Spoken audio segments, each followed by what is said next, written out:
warahmatullahi wabarakatuh. Perkenalkan, nama saya Ari Dista Kastina, NIM 2411092 dari kelas PAID. Nah, di sini saya akan memenuhi tugas UAS saya pada mata kuliah fikih muamalah. Nah, di sini pada kasus ini saya memilih nomor 3, yaitu akad jual beli di era social e-commerce atau COD. Nah, di sini judulnya itu adalah problematika hukum COD di marketplace. Nah, pasti teman-teman tahu kan apa itu COD? Nah, COD adalah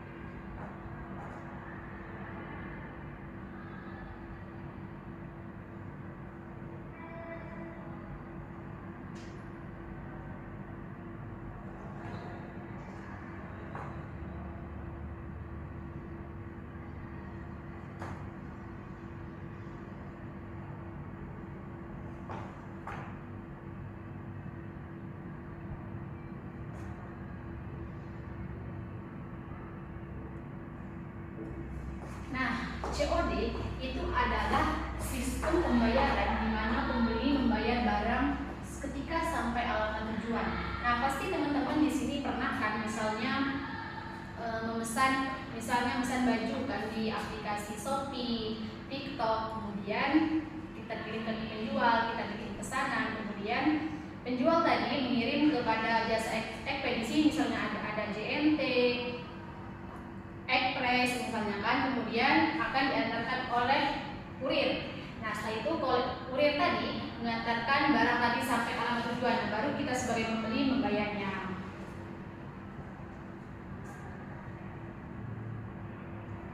Nah, bagaimana sih keabsahan akad jual beli COD menurut fikih muamalah? Dalam fikih muamalah, jual beli itu dianggap sah jika sudah memenuhi rukun dan syarat. Nah, rukun dan syarat dari jual beli itu adalah, pertama, rukunnya itu adalah adanya penjual.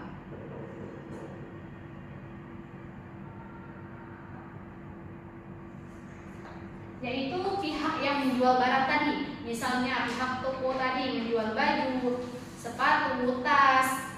Nah, itu termasuk rukunnya. Nah, syaratnya itu adalah syarat dari penjual tadi, dia harus berakal. Artinya sudah dewasa, sudah mampu membedakan mana yang buruk dan juga mana yang baik, kemudian sudah memais dan juga berkehendak atas kehendaknya sendiri. Kemudian, nah, dalam kasus COD ini, Pak, penjual ini telah memenuhi syarat. Kemudian yang kedua itu ada syarat adanya pembeli atau al-mushtari. Nah, al-mushtari ini syaratnya sudah berakal, bisa melakukan transaksi.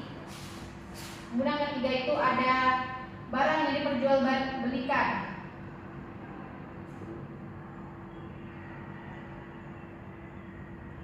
Al-mabi. Nah, barang yang diperjualbelikan itu ada barang yang halal bermanfaat, bukan barang yang haram, misalnya kayak narkoba. Intinya barangnya itu harus halal dan bermanfaat. Kemudian ada ijab dan qabul.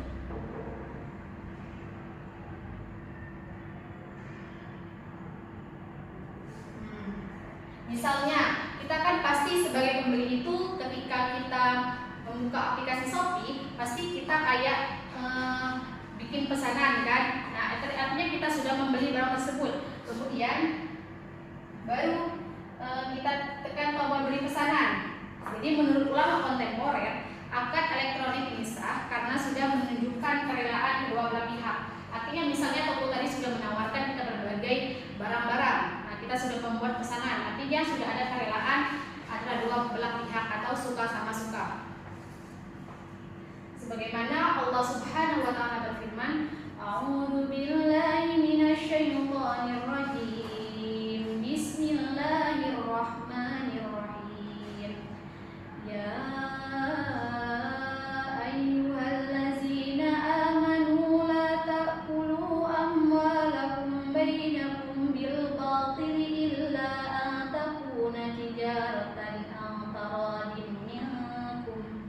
Janganlah kamu saling memakan harta sesamamu dengan jalan yang batil, kecuali dengan jalan perdagangan yang berlaku atas dasar suka sama suka di antara kamu. Quran Surah An-Nisa ayat 29. Nah, makna yang terkandung dalam Quran Surah ini adalah bahwa larangan mengambil harta orang lain dengan cara yang batil atau dengan cara salah. Misalnya, dengan Islam itu melarang bahwa kita itu melakukan jual beli itu yang mengandung penipuan, pencurian, korupsi, riba atau horor. Nah, transaksi itu harus dilakukan pada dasarnya suka sama suka. Seperti yang tadi ang-tawadin minkum. Berarti penjual dan pembeli itu sama-sama rela, sama-sama setuju, sama-sama suka, tanpa ada unsur paksaan.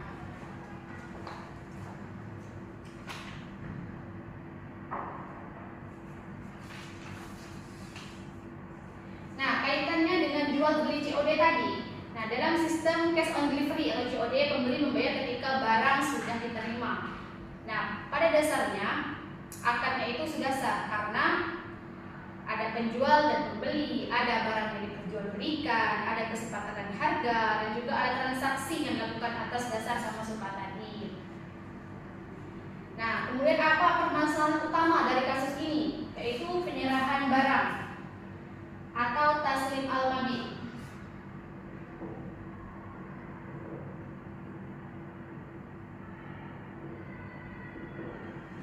Apa itu taslim al-mabi? Artinya penyerahan barang dari penjual kepada pembeli.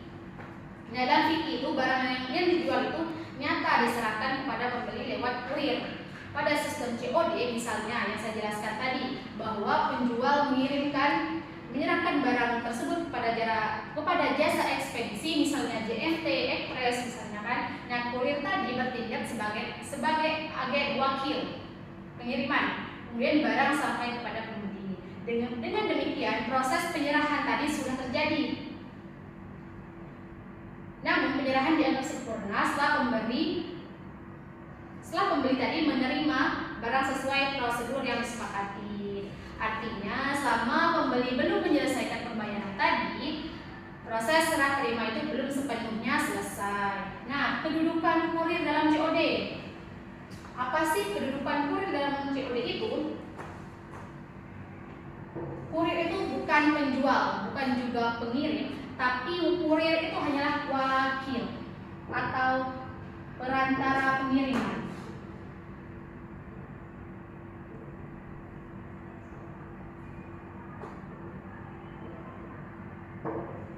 Tugas kurir itu mengantarkan barang, menerima pembayaran dari pembeli tadi, dan juga menyerahkan.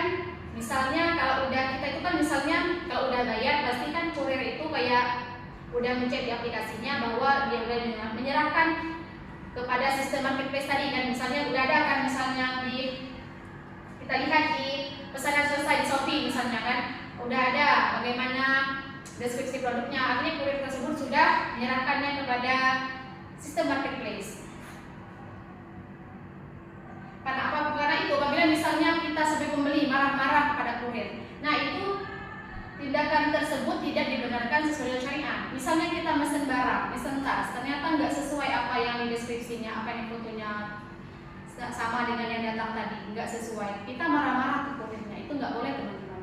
Karena kurir tadi hanya bertindak sebagai agen wakil atau perantara, bukan penjual, bukan pembeli. Kita pastikan ada namanya ya komplain ke tokonya ya. Nah, kemudian ada konsep khiyar dalam kasus COD. Nah, dalam kasus COD ini ada dua konsep khiyar. Pertama itu ada khiyar ru'yah. Kemudian yang kedua itu ada khiyar syarat.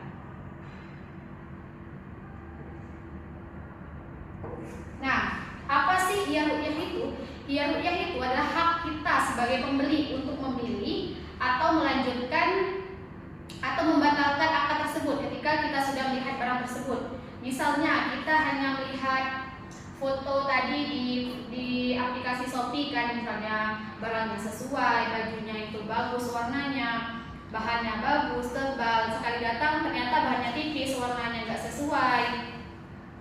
Artinya pembeli tadi boleh melanjutkan transaksi atau bisa mengajukan pengembalian return sesuai dengan aturan platform.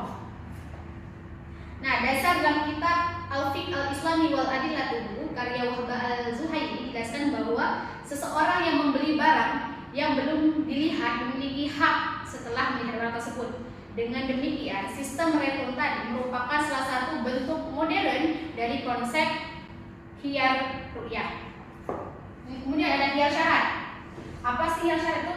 Khiyar syarat itu adalah hak memilih yang diberikan berdasarkan atas syarat dan juga kesepakatan tertentu antara pihak satu dengan pihak yang lainnya.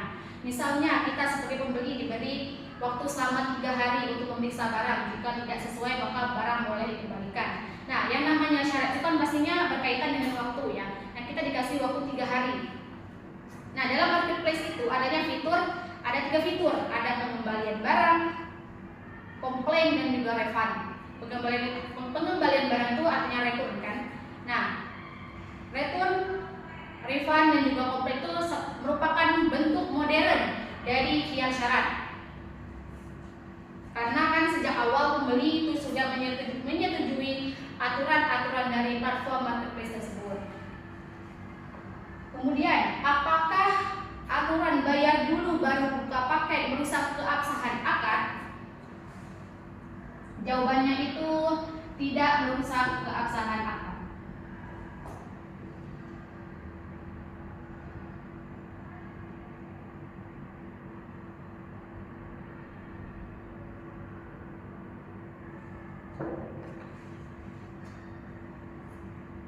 Bahkan, nah, apakah aturan bayar dulu baru buka paket tadi merusak keabsahan akad? Jawabannya tidak merusak keabsahan akad. Mengapa? Justru aturan tersebut bertujuan untuk melindungi hak penjual. Alasannya karena aturan tersebut memang sudah kesepakatan bersama. Kan sudah saya jelaskan tadi bahwa ketika kita memilih sistem COD, maka kita secara itunya pembeli itu harus mematuhi peraturan ataupun syarat-syarat dari marketplace tersebut. Nah, dalam kaidah fikih disebutkan al-muslimuna ala syurutihim. Kaum muslimin wajib mematuhi syarat-syarat yang telah mereka sepakati. Kemudian, melindungi penjual dari kecurangan. Misalnya, kalau kita pembeli boleh membuka paket sebelum membayar, dapat terjadi misalnya barang itu dipakai terlebih dahulu ataupun barang tadi ditukar. Nah, hal ini tentu merugikan penjual kan. Kemudian masih tersedia mekanisme komplain dan juga pengembalian. Walaupun pembeli harus membayar terlebih dahulu, hak pembeli tetap dilindungi karena saya jelaskan seperti 3 tadi, ada return, hak pengembalian barang, refund, hak pengembalian dana, dan juga komplain. Kita bisa langsung ngecat ke tokonya. Misalnya kalau barang kita pesan tadi tidak sesuai. Nah, komplain itu misalnya kita kan sering di Shopee itu kita buktikan dengan deskripsi, kita foto barang tersebut atau kita video misalnya. Nah, pandangan fikih klasik. Dalam literatur fikih klasik, para ulama dari berbagai mazhab pada dasarnya membolehkan jual beli barang tadi dilihat dengan syarat pembeli memiliki hak khiyar setelah melihat barang tersebut. Nah, pendapat ini dijelaskan dalam kitab Al-Fiqh Al-Islami wal Adillatuhu dan berbagai literatur perbandingan mazhab. Oleh karena itu, praktik COD dalam marketplace itu dipandang sah selama 1. Barangnya halal dan jelas spesifikasinya. Kemudian ada kerelaan kedua belah pihak. Ada mekanisme perlindungan hak pembeli tadi yaitu khiyar ru'yah. Kemudian tersedia hak khiyar melalui return dan komplain. Kemudian tidak ada unsur penipuan atau unsur borong. Maksudnya sebagai penjual kita itu benar-benar harus mendeskripsikan, harus mempromosikan produk tersebut sesuai dengan apa yang adanya. Ini kalau kita pesen sesuatu sebaju misalnya, ternyata nggak sesuai dengan ekspektasi kita, berarti itu mengandung borong, ketidakpastian atau mengandung penipuan. Jadi kesimpulannya adalah, menurut saya sistem COD dalam marketplace tetap sah menurut fikih muamalah karena seluruh rukun dan juga syarat jual beli tadi sudah terpenuhi.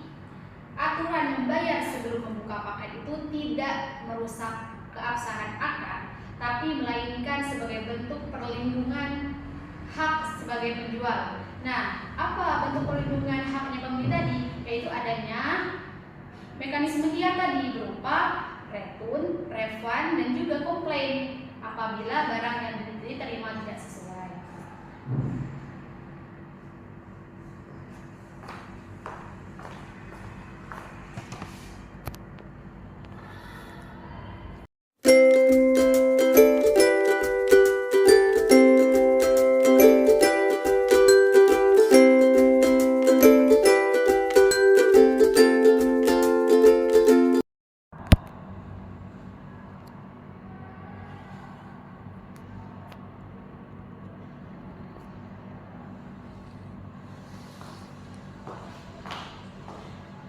Nah, teman-teman, kembali lagi dengan saya. Di sini saya akan menjelaskan soal nomor 8, yaitu transparansi potongan operasional oleh platform crowdfunding digital. Itu membahas tentang hibah dan juga sodako. Nah, apa sih sebelum kita memasuki ke kasusnya, apa sih crowdfunding itu? Crowdfunding itu adalah penggalangan dana yang dilakukan melalui platform digital atau aplikasi digital untuk kita melakukan sumbangan dana kepada orang yang membutuhkan, misalnya yang sakit, anak yatim, korban bencana alam. Nah, apa sih transparansi itu? Nah, transparansi itu adalah kejelasan, keterbukaan, dan juga kejujuran dalam menyampaikan suatu informasi kepada pihak lain sehingga tidak ada sesuatu yang disembunyikan. Nah, dalam konteks crowdfunding digital ini, transparansi itu berarti semua informasi tentang penggalangan dana tersebut harus disampaikan secara jujur, jelas, terbuka kepada para donatur, orang yang menyumbangkan dana tadi.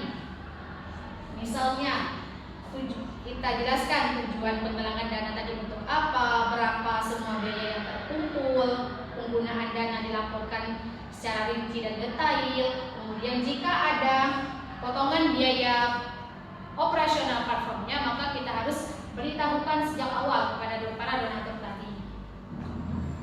Nah, di sini kita harus memahami kasusnya terlebih dahulu.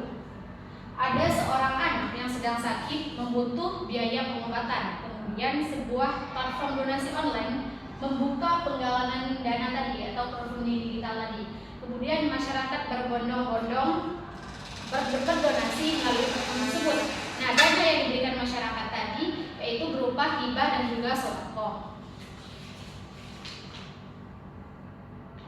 Nah, setelah dana tadi terkumpul, platform memotong 10% untuk biaya operasionalnya. Namun, potongan tersebut tidak dijelaskan secara jelas sejak awal kepada para donatur. Nah, permasalahan yang muncul dari kasus ini adalah apakah platform tadi boleh memotong dana tersebut? Apakah tindakan tersebut sesuai dengan prinsip fikih dalam Islam? Nah, apakah crowdfunding ini termasuk dalam akad tabarruk? Nah, kita sudah membahaskan dari pertemuan pertama sampai pertemuan terakhir, pasti sudah tahu kan apa itu akad tabarruk. Yaitu akad tabarruk itu adalah akad yang saling tolong menolong dalam kebaikan, bukan mencari keuntungan, tapi hanya semata-mata mengharapkan pahala dan ridho dari Allah SWT. Nah, kaitannya dengan crowdfunding digital ini. Nah, dalam crowdfunding digital ini kan digunakan masyarakat tadi untuk menggalakkan dana berupa hibah dan juga sedekah. Yaitu banyak mengumpulkan dana untuk membantu orang yang membutuhkan seperti anak yang sakit tadi, korban bencana alam, anak yatim misalnya. Nah, hibah dan sedekah itu termasuk dalam akad tabarruk, akad saling tolong menolong dan kebaikan tadi.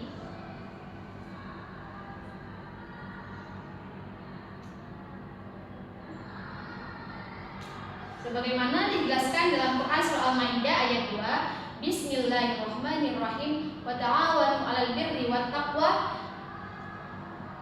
bahwa kita itu diperintahkan untuk saling tolong menolong dalam kebaikan dan juga ketakwaan. Maka crowdfunding digital ini termasuk dalam akad tabarruk, akad yang saling menolong dalam kebaikan.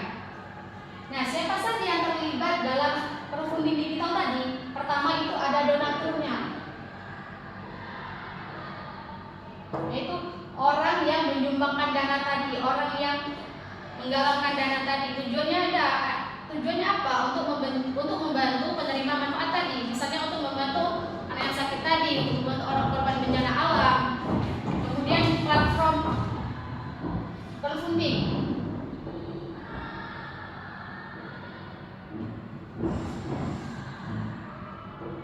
Nah, platform crowdfunding ini hanya sebagai perantara. Tugasnya itulah mengumpulkan dana, menyimpan dana sementara, dan juga menyalurkan dana tadi kepada para penerima manfaatnya tadi.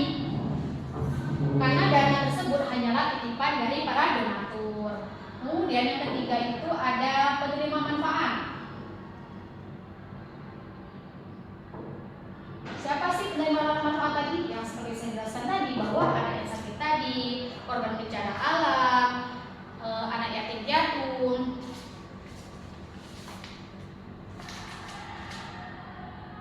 Nah, apa sih hubungan hukum antara donatur, platform, dan juga penerima manfaat tadi?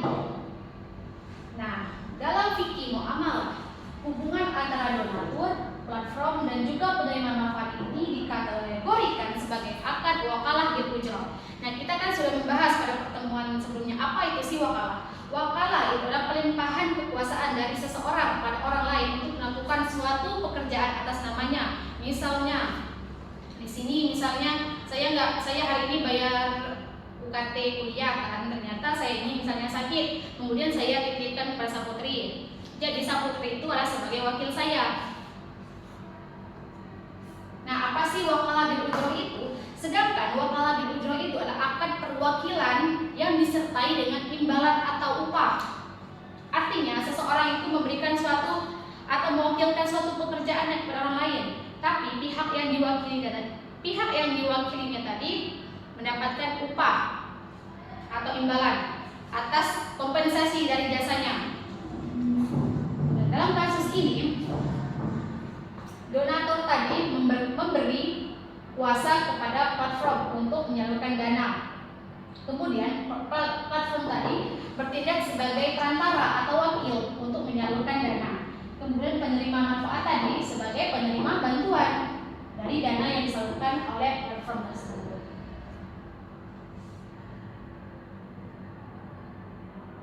Nah, karena platform melakukan pekerjaan administratif, misalnya pengelolaan sistem, pengelolaan informasi, pengelolaan iklan, maka platform tersebut boleh memperoleh imbalan atau upah.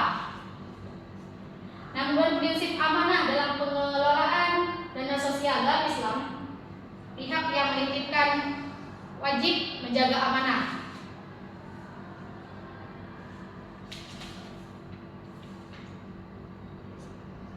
Nah, platform crowdfunding memegang dana umat. Oleh karena itu, platform memiliki kewajiban harus jujur, transparan, harus terbuka, tidak menyembunyikan informasi, menyalurkan dananya secara jelas. Dana yang diberikan masyarakat tadi bukan milik platform. Maka platform tadi tidak boleh menggunakan dana tersebut dengan sesuka hatinya. Nah, apakah platform tadi boleh mengambil biaya operasional? Secara fikih, jawabannya boleh. Karena wakil memang boleh menerima upah. Dalam kitab Al-Fiqh Al-Islami wal Adillatul karya Wahb Az-Zuhaili dijelaskan bahwa akad wakalah dapat dilakukan dengan upah atau tanpa imbalan. Jika disertai imbalan seperti yang saya jelaskan tadi, yaitu adalah wakalah bil ujrah.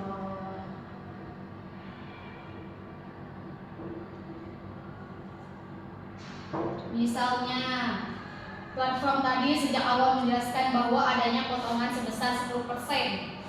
Jika untuk biaya operasionalnya, jika donatur tetap berdonasi, tetap ingin berdonasi walaupun misalnya ada potongan 10% tadi, maka donatur tersebut sudah ridho dan menyetujui ketentuan tersebut. Dalam kondisi ini potongan tersebut hukumnya boleh.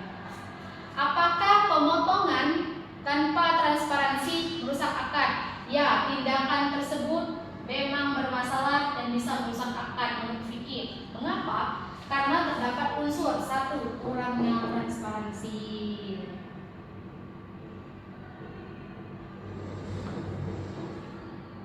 Apa sih transparansi? Transparansi tadi adalah keterbukaan, kejujuran, dan tidak menyembunyikan informasi apapun pada donatur. Nah, donatur ini sejak awal tidak mengetahui, dalam kasus ini tidak mengetahui bahwa dana tersebut akan dipotong. Padahal dalam setiap akad itu sudah dilandasi kerelaan kedua belah pihak yang saya jelaskan tadi kan, atas dasar suka sama suka, supaya tidak merugikan salah satu pihak. Artinya mereka tuh harus sama-sama saling untung. Kemudian melanggar prinsip amanah.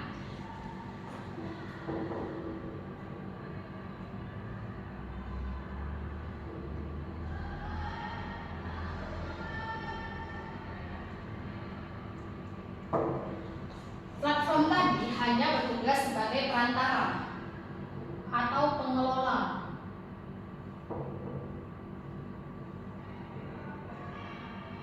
Nah, platform tadi tidak boleh mengambil dana tanpa izin yang jelas, karena dana tersebut merupakan titipan sosial dari masyarakat tadi untuk orang yang membutuhkan tadi. Maka platform tersebut harus menjaga amanah. Menimbulkan unsur boror atau ketidakjelasan.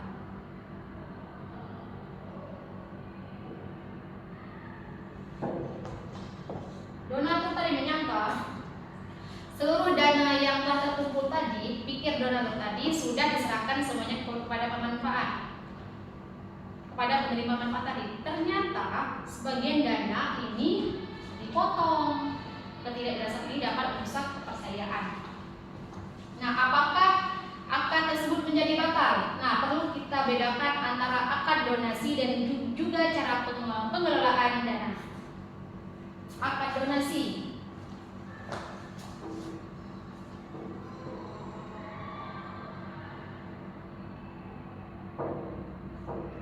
Akad donasi antara donatur dan penerima manfaat tadi pada dasarnya tetap sah. Donatur tadi kan sudah berniat untuk bersedekah. Donatur apa uangnya telah diserahkan dana tadi. Kemudian penerima manfaat tadi sudah memperoleh bantuan atau dana. Dengan kata lain, akad sedekahnya itu sah, tetapi tindakan platform tadi tidak sesuai dengan prinsip syariah.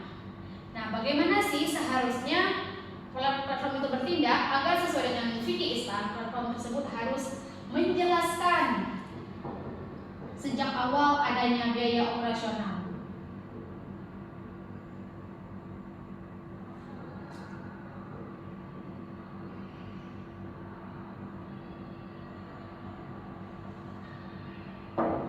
Contoh, misalnya sebesar 10% digunakan untuk biaya operasional platform tersebut. Kemudian menjelaskan besaran potongannya secara rinci.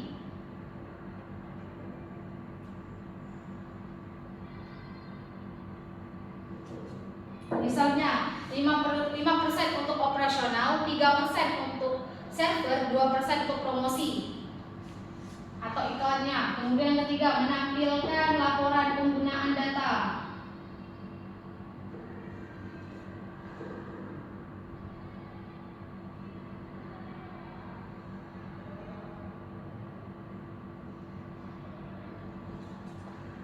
Total donasi misalnya 100 juta. Biaya operasional tadi kan 10%, berarti 10 juta. 100 juta kita kurangkan 10 juta sama dengan masih 90 juta rupiah. Kemudian platform tersebut harus meminta persetujuan donatur secara jelas. Dengan demikian semua pihak tadi kan sudah sama-sama terbuka, sudah sama-sama tahu, sudah tahu bahwa di awal itu ada potongan 10% tadi. Dengan demikian jadi semua pihak-pihak itu sama mengetahui dan juga sama-sama ridho.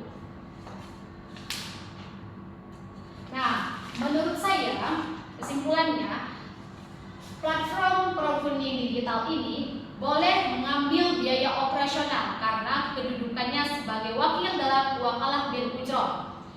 Namun biaya tersebut harus diinformasikan sejak awal.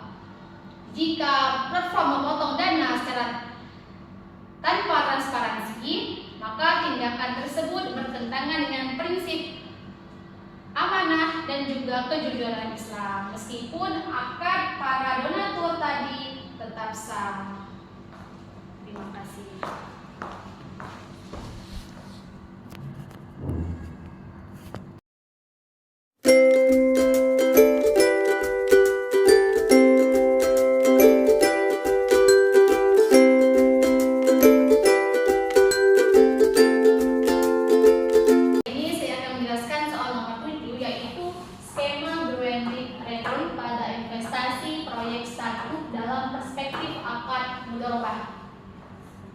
Nah,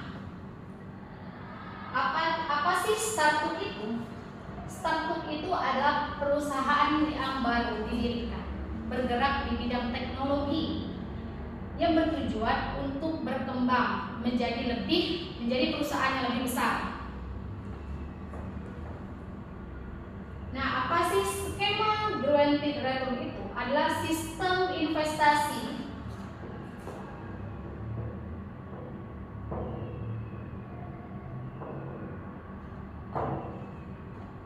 yang menjanjikan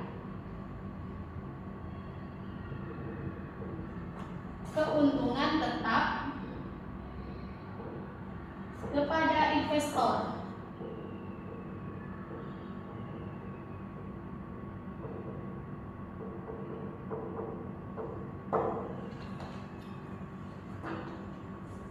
Sistem investasi yang menjadikan keuntungan tetap kepada investor. Misalnya 10% setiap bulan, dan biasanya modal investor tadi juga dijamin tetap aman meskipun usahanya tadi mengalami kerugian. Contoh sederhana, misalnya seseorang memberikan atau menanam modal sebesar 100 juta pada sebuah startup tadi atau perusahaan tadi. Kemudian perusahaan menjanjikan bahwa investor tadi akan mendapatkan keuntungan 10 juta per bulan. Bahkan jika usaha mengalami kerugian, perusahaan tetap menjamin investor tadi memperoleh keuntungan dan modalnya itu tetap 10 juta tadi, tidak berkurang. Walaupun misalnya usahanya tadi mengalami kerugian. Nah, di sini kasusnya adalah bahwa sebuah startup mencari modal menggunakan akad mudharabah. Namun perusahaan menjanjikan keuntungan tetap 10% setiap bulan dan menjamin modal investor tetap aman 100%. Dalam Islam hal ini tidak sesuai dengan akad mudharabah. Apa sih mudharabah itu? Kita kan sudah belajar kemarin apa itu mudharabah. Nah, mudharabah itu adalah kerjasama antara pemilik modal dan juga pengelola usaha. Pemilik itu adalah sahibul mal, yaitu yang memberikan modal tadi. Sedangkan pengelola mudharib itu yang menjalankan usaha tadi, yang mengelola modal tersebut. Keuntungan dibagi sesuai persentase yang disepakati. Misalnya 60/40, 60 berbanding 40. Besarnya keuntungan itu tergantung hasil usaha tadi. Jadi tidak bisa dipastikan sejak awal. Misalnya, jika usaha tadi memperoleh laba atau keuntungan 20 juta, maka investor tadi mendapatkan uang 12 juta, pengelolanya tadi mendapatkan 8 juta. Artinya, keuntungan tadi tidak boleh ditentukan, tidak boleh dipastikan sejak awal. Mengapa keuntungan tadi tidak boleh dipastikan sejak awal? Karena dalam mudharabah itu, keuntungan itu harus berasal dari usaha yang nyata. Jika sejak awal sudah dijamin untuk mendapatkan keuntungan, maka akad tersebut sudah tidak lagi yang namanya sistem bagi hasil. Yang boleh ditentukan hanya persentase pembagian keuntungan, bukan jumlah keuntungan yang pasti. Mengapa modal kita tidak boleh? Mengapa modal tidak boleh dijamin? Dalam Islam, keuntungan itu selalu ada risiko. Yang nama kita jualan, pasti kan ada pasang surutnya. Gak selalu kita itu selalu laku terus. Misalnya kan kayak apalagi kita ini kan sekarang susah ekonomi itu kan, pasti kayak ramai, kayak di Pangkal Pinang itu pasti kan udah sepi kan, misalnya karena di BTS udah sepi karena itu orang ekonomi dan orang tuh beda-beda kan. Jadi kita itu kalau dagang itu namanya ada pasang surut, ada rugi ada untung, bukan kita mau untung terus. Jika investor tadi selalu untung dan modalnya dijamin aman, berarti investor tadi tidak menanggung risiko sama sekali. Padahal dalam akad mudharabah, pemilik modal tadi atau investor tadi harus siap menanggung risiko kerugian usaha yang normal, bukan ditanggung oleh pengelola modal tadi. Nah, siapa yang menanggung kerugiannya? Jika kerugian terjadi karena kondisi usaha yang normal, maka kerugian tersebut ditanggung oleh investor. Tetapi jika kerugian terjadi karena kelalaian, penipuan atau pelanggaran, misalnya korupsi dari pengelola modal tersebut, maka pengelola wajib tadi mengganti kerugian tersebut. Nah, kaidah Islam yang mendukung pertama itu ada al-kharaj bil al-daman, itu keuntungan diperoleh bersama risiko.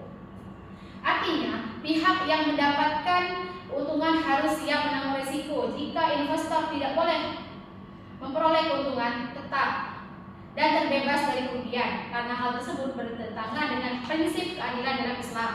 Kemudian ada prinsip al-gunmu bil ghurmi, setiap keuntungan pasti disertai kemungkinan kerugian. Jika seseorang ingin memperoleh keuntungan dari suatu usaha, maka dia juga harus siap menanggung kerugian. Gak mungkin kan kita jualan itu untung terus.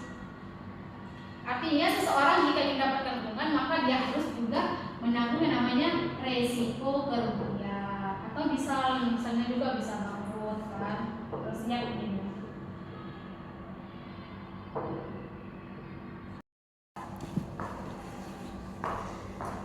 Nah, dalil Al-Quran, Allah berfirman dalam Al-Quran surah Al-Baqarah ayat 283 begini, Bismillahirrahmanirrahim, falyu'addil ladzi tu'mina amanatahu.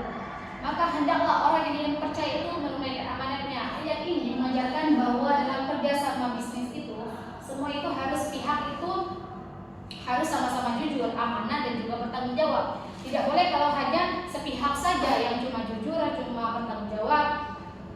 Nah, artinya kedua belah pihak tadi harus jujur, amanah dan juga bertanggung jawab. Kemudian ketentuan fatwa di SNMUI. Namun fatwa bahwa keuntungan harus menggunakan sistem bagi hasil, bukan keuntungan tetap. Nah, sesuai kesepakatan di awal, misalnya contoh 60/40, misalnya 60-nya untuk investor tadi, 40 untuk pengelola modal tadi. Misalnya 70/30, 70 tadi untuk investor, 30 untuk pengelola modal tadi. Kemudian kerugian usaha normal ditanggung oleh pemilik modal, bukan akibat kalian mengelola. Misalnya memang murni tok karena normal, berarti ditanggung oleh pemilik modal. Nah, pengelola tidak boleh menjamin keuntungan maupun modal kecuali jika terbukti pengelola modal tadi lalai dalam mengelola dana tersebut.